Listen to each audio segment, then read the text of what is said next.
नमस्कार, आप देख रहे हैं न्यूज डीएनए इंडिया। अब होगा खबरों का डीएनए। एक्सेलेंसीज, अफगानिस्तान की स्थिति पर एससीओ और सीएसटीओ के बीच इस विशेष बैठक के आयोजन के लिए राष्ट्रपति रहमान को मेरा धन्यवाद। अफगानिस्तान में हाल के घटनाक्रम का सबसे अधिक प्रभाव हम जैसे पड़ोसी देशों पर होगा और इसलिए इस मुद्दे पर क्षेत्रीय फोकस और क्षेत्रीय सहयोग बहुत ही आवश्यक है। इस संदर्भ में हमें 4 विषयों पर ध्यान देना होगा। पहला मुद्दा यह है कि अफगानिस्तान में सत्ता परिवर्तन इंक्लूसिव नहीं है और बिना नेगोशिएशन के हुआ है।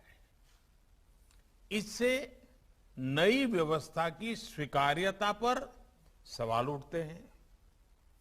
महिलाओं तथा अल्पसंख्यकों सहित अफगान समाज के सभी वर्गों का प्रतिनिधित्व भी महत्वपूर्ण है और इसलिए यह आवश्यक है कि नई व्यवस्था की मान्यता पर फैसला ग्लोबल कम्युनिटी सोच समझकर और सामूहिक तरह से ले। इस मुद्दे पर भारत संयुक्त राष्ट्र की केंद्रीय भूमिका का समर्थन करता है। दूसरा विषय है कि अगर अफगानिस्तान में अस्थिरता और कट्टरवाद बना रहेगा तो इससे पूरे विश्व में आतंकवादी और एक्सट्रीमिस्ट विचारधाराओं को बढ़ावा मिलेगा। अन्य उग्रवादी समूहों को हिंसा के माध्यम से सत्ता पाने का प्रोत्साहन भी मिल सकता है। हम सभी देश पहले भी आतंकवाद से पीड़ित रहे हैं और इसलिए हमें मिलकर सुनिश्चित करना चाहिए कि अफगानिस्तान की धरती का उपयोग किसी भी देश में आतंकवाद फैलाने के लिए न हो। एससीओ के सदस्य देशों को इस विषय पर सख्त और साझा नॉर्म्स विकसित करने चाहिए। आगे चलकर ये नॉर्म्स वैश्विक एंटी टेरर सहयोग के लिए भी एक टेम्पलेट बन सकते हैं। ये नॉर्म्स आतंकवाद के प्रति जीरो टॉलरेंस के सिद्धांत पर आधारित होने चाहिए।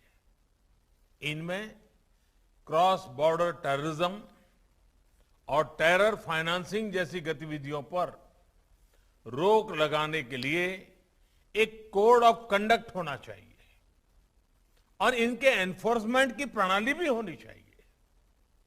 एक्सेलेंसी, अफगानिस्तान के घटनाक्रम से जुड़ा तीसरा विषय यह है कि इससे ड्रग्स, अवैध हथियारों और ह्यूमन ट्रैफिकिंग का अनियंत्रित प्रवाह बढ़ सकता है।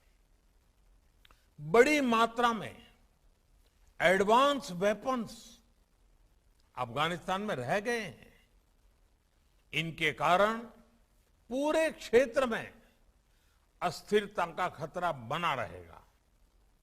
इन फ्लोज को मॉनिटर करने और इंफॉर्मेशन शेयरिंग बढ़ाने के लिए एससीओ रैट्स मैकेनिज्म्स सकारात्मक भूमिका निभा सकता है। इसी महीने से भारत इस संस्था की काउंसिल की अध्यक्षता कर रहा है। इस विषय पर हमने व्यवहारिक सहयोग के प्रस्ताव डेवलप किए हैं। चौथा विषय अफगानिस्तान में गंभीर ह्यूमैनिटेरियन क्राइसिस का है। फाइनेंशियल और ट्रेड फ्लोज में रुकावट के कारण अफगान जनता की आर्थिक व्यवस्था बढ़ती जा रही है। साथ में कोविड की चुनौती भी उनके लिए यातना का कारण है। विकास और मानवीय सहायता के लिए भारत बहुत वर्षों से अफगानिस्तान का विश्वस्त पार्टनर रहा है। इंफ्रास्ट्रक्चर से लेकर शिक्षा, सेहत और कैपेसिटी बिल्डिंग तक हर सेक्टर में और अफगानिस्तान के हर भाग में हमने अपना योगदान दिया है। आज भी हम अपने अफगान मित्रों तक खाद्य सामग्री, दवाइयां आदि पहुंचाने के लिए इच्छुक हैं। हम सभी को मिलकर यह सुनिश्चित करना चाहिए कि अफगानिस्तान तक मानवीय सहायता निर्विघ्न तरीके से पहुंच सके। एक्सेलेंसीज, अफगान और भारतीय लोगों के बीच सदियों से एक विशेष संबंध रहा है। अफगान समाज की सहायता के लिए हर क्षेत्रीय या वैश्विक पहल को भारत का पूर्ण सहयोग रहेगा। बहुत बहुत धन्यवाद। अपने क्षेत्र के हर खबर को पाने के लिए हमारे चैनल को सब्सक्राइब करें, लाइक करें और शेयर करें। साथ ही बेल आइकन को दबाना ना भूलें। और हाँ, हमसे जुड़ने के लिए कांटेक्ट करें नीचे दिए हुए नंबर्स पर। तो ऐसे खबरों के लिए जुड़े रहिए हमारे चैनल न्यूज डीएनए इंडिया के साथ।